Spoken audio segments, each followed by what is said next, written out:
আসসালামু আলাইকুম রহমতুল্লাহি ওবারকাতুহ। নাহমাদুহু ওয়া নুসাল্লি আলা রাসূলিহিল কারীম। আম্মা বাদ। দেশ এবং প্রবাস থেকে যেখান থেকে পবিত্র কোরআনুল কারীমের সংক্ষিপ্ত আলোচনা শ্রবণ করতেছেন, সকলকে উদাত্ত আহ্বান করব, আপনারা সকলেই আমলের নিয়তে শ্রবণ করবেন ইনশাআল্লাহ। তো আলোচনা চলতেছিল হযরতে নূহ আলাইহিস সালাম সম্পর্কে। আজকে পঞ্চম পর্ব, পবিত্র কোরআনুল কারীমের 12 পারা সূরা হুদ এর 40 নং আয়াত থেকে আজকে আলোচনা হবে। আল্লাহ সুবহানাহু ওয়া তাআলা অত্র আয়াতের মধ্যে বলেন, হাত্তা ইজা জাআ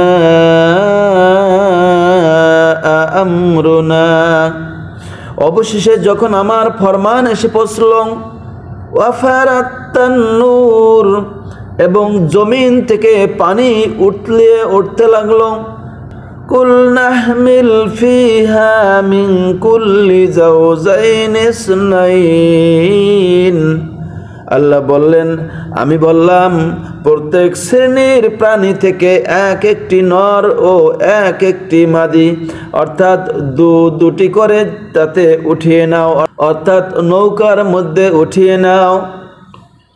ওয়া আহলাকা, এবং তোমার পরিবার বর্গকেও নৌকার ভিতরে উঠিয়ে নাও। ইল্লা, তবে ওই সমস্ত লোকদেরকে নয়, মান সাবাকা আলাইহিল কওল, যার সম্বন্ধে পূর্বে নির্দেশ হয়ে গিয়েছে। ওয়ামান আমান, এবং ঈমানদারগণকেও নৌকার মধ্যে উঠিয়ে নাও। ওয়ামা আমানা মাআহু ইল্লা কলিল,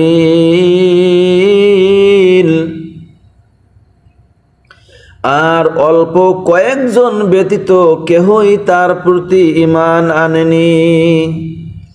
আমার প্রিয় ভাইরা, পর্দার অন্তরালের মা ও বোনেরা, যখন আল্লাহ রাব্বুল আলামিনের পক্ষ থেকে এই আযাবের ফরমান এসে গেল, তখন হযরতে নূহ আলাইহিস সালাম বললেন, ওয়াকাল আরকাবু ফিহা বিসমিল্লাহি মাজরিহা ওয়া মুরসাহা,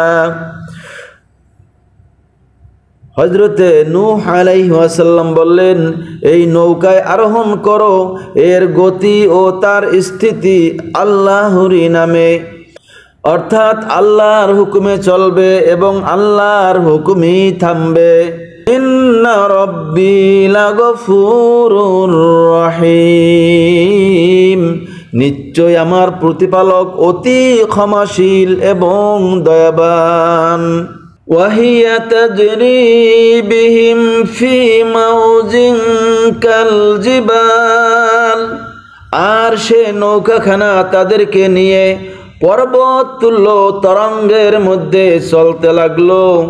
ওয়ানাদা নূহ ইবনুহু, আর নূহ আলাইহিস সালাম তার পুত্রকে তখন ডাকলেন। ওয়া কানা ফি মা'জিল, সে ছিল একটু ভিন্ন স্থানে, অর্থাৎ তাদের থেকে একটু দূরে ছিল। তখন নূহ আলাইহিস সালাম বললেন, ইয়া বুনাইয়া রকাব মা'ানা, হে আমার পুত্র, আরোহণ করো আমাদের সাথে। ওয়ালা তাকুম মা'আল কাফিরিন, এবং কাফেরদের সঙ্গে থেকো না। আমার প্রিয় ভাইরা, বিষয়টি হচ্ছে, হযরতে নূহ আলাইহিস সালামের 4টি ছেলে ছিল, তার মধ্যে সবার ছোট ছিল কেনান, কিন্তু সে তার প্রতি ঈমান আনয়ন করেনি। সে বলল, ক্বালা সাআউই ইলা জাবাল, নূহ আলাইহিস সালামের ছেলে বলল, আমি এখনই কোনো পাহাড়ে আশ্রয় গ্রহণ করব। ইয়াসিমুনি মিনাল মা, যা আমাকে পানি থেকে রক্ষা করবে।